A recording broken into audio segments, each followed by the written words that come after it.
Okay, P12.3, reflection and refraction. So when light comes in and hits a surface, some of that light will be absorbed and some of that light will be reflected.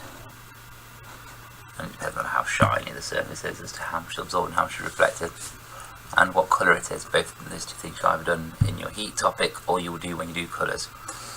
Now, if we have an imaginary line which is at 90 degrees to the surface, then we can work out what that angle there is, and we can work out what that angle there is. And the I is called the angle of incidence, and the R is called the angle of reflection. And the law of reflection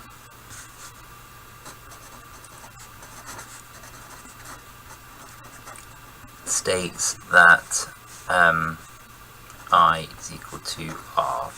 So the angle that the light comes in at will be the same distance away from this line here. This line here is called the normal. Anything in physics that's at 90 degrees is called the normal.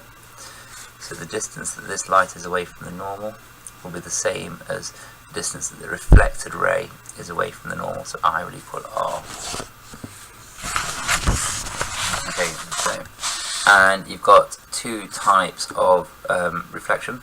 This one here, where it's a smooth surface, and if you've got a smooth surface, then what you'd get is, if you had rays of light coming in, they would all leave in the same direction. They'd come in parallel and they'd leave parallel.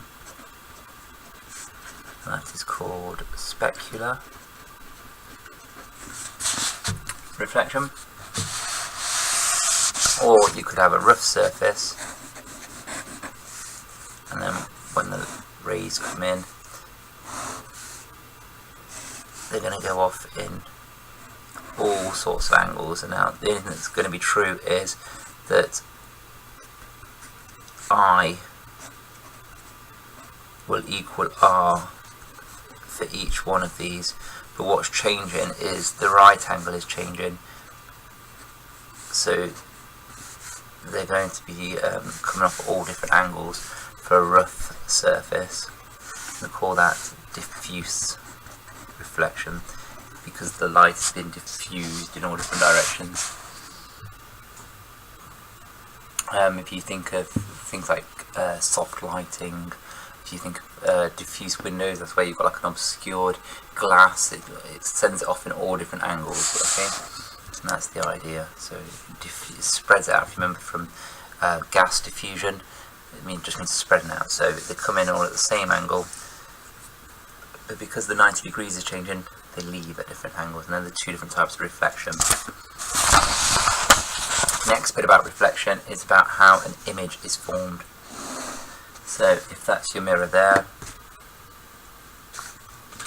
and you've got your object here, say a candle, and you've got your eye here, well, you know that what's going to happen is that the light is going to come in, it's going to hit the mirror, it's going to be reflected. You know that I will equal to R. Everyone's happy so far. Okay, now your brain is pretty dumb, and what it thinks is, it thinks, okay, well, light must travel in a straight line.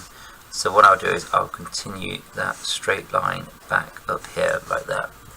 Okay, and it does the same for the top as it does for the bottom.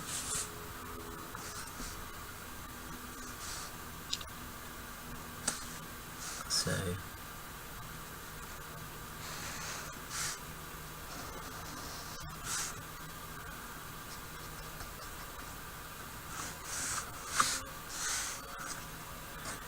what you end up with, or at least what you should end up with, is you should end up with a image the other side of here, that equals I and that equals R, and because your brain's had to predict, and we've got these dotted lines, and those dotted lines don't really exist, so what we know we've got there is we know we've got a virtual image. Because those lines don't really exist, your brain has just predicted that light must travel in a straight line, so therefore it must have come from here, or it must have come from here. And what you'll notice, this is a bit sketchy so don't worry about it too much, is that the distance left-right is the same, so that distance there, that'll be the same, and you'll notice that it's upright, but what's happened is it's been inverted in the horizontal plane, okay, so it'll be backwards, and that's the only difference. Okay, I'll do a separate video for refraction